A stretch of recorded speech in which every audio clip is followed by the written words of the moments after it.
आखिर सच्चाई क्या है, इसको समझने जानने के लिए आज यह कार्यक्रम।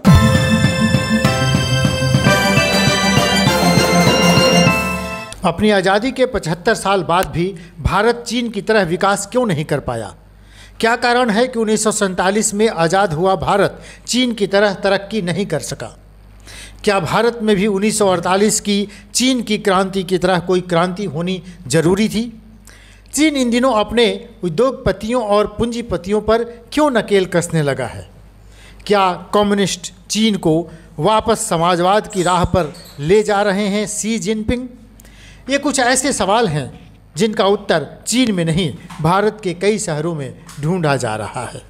गौरतलब है कि चीनी कम्युनिस्ट पार्टी CCP अपनी स्थापना के 100वां वर्ष मना रही है। भारत में भी चीनी कम्युनिस्ट पार्टी की स्थापना के शताब्दी वर्ष के मौके पर जगह जगह कार्यक्रम आयोजित हो रहे हैं। इसी सिलसिले में बिहार की राजधानी पटना में समकालीन विश्व परिदृश्य में चीन और समाजवाद के लिए उसका संघर्ष विषय पर संगोष्ठी का आयोजन किया गया। इस मौके पर बिहार के वामपंथी विचारकों, सामाजिक कार्यकर्ताओं, बुद्धिजीवियों ने गंभीर विचार विमर्श किया। पटना के केदार भवन में आयोजित विमर्श में कई विचारकों ने अपने विचार रखे। इस मौके पर केदार दास श्रम एवं समाज अध्ययन संस्थान के सचिव की बातें गौर करने लायक हैं। जरा आप भी सुनिए। देखिए, भारत के संदर्भ में चीन का जो रिश्ता है, तो एक हम लोगों का 1962 का जो युद्ध है, वो युद्ध चर्चा में है कि चीन साम्राज्यवादी है, युद्ध किया। यद्यपि कि उसमें भी समझ कई तरह के हैं, लेकिन एक चर्चा तो है ये। लेकिन यह भी सत्य है कि 1947 में हम आज़ाद हुए, भारत आज़ाद हुआ, और 1948 में चाइनीज रिवॉल्यूशन हुआ। तो एक सिस्टम वहाँ जो बना, वो सिस्टम आज हिंदुस्तान में के तुलना में काफ़ी सफल रहा। आज चाइना विश्व में पावरफुल कंट्री है, वहाँ काफ़ी विकास हुए। आज दुनिया का मार्केट में चाइना छाया हुआ है। तो कहीं न कहीं भारत की जो शासन व्यवस्था है, उससे ज़्यादा इफ़िशिएंट और प्रो पीपुल वहाँ की शासन व्यवस्था तो है, जो उसका विकास का रफ्तार बताता है।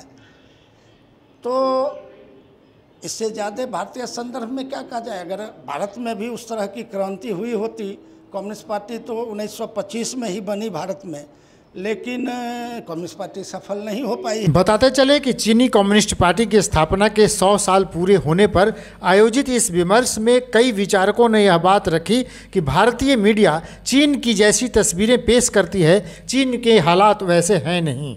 चीन की अर्थनीति और राजनीति के बारे में पत्रकार, सामाजिक कार्यकर्ता अनीश अंकुर की बातें भी सुनिए। चीन जो है जितना प्रगति कर सकता है, प्रगति नहीं कर रहा है, और अब तक जो राज्य का जो डोमिनेशन है, स्टेट का डोमिनेशन, उसमें हमको दूसरे क्षेत्र को भी समय देना, मतलब निजी प्राइवेट सेक्टर को हमको स्पेस देना।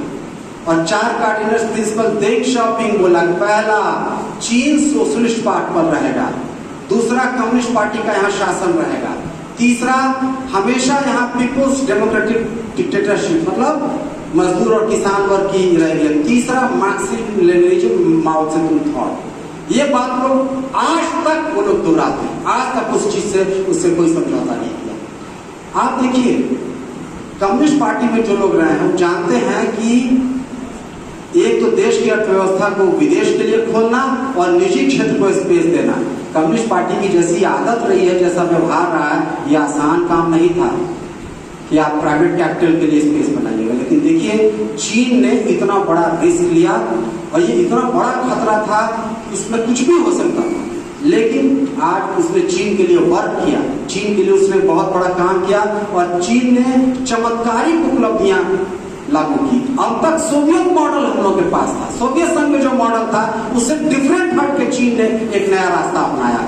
बहरहाल संगोष्ठी में आम राय बनी कि 1921 के बाद चीन में विकास और मौजूदा हालात में भारत चीन के रिश्तों पर भी गंभीर विचार विमर्श जरूरी है।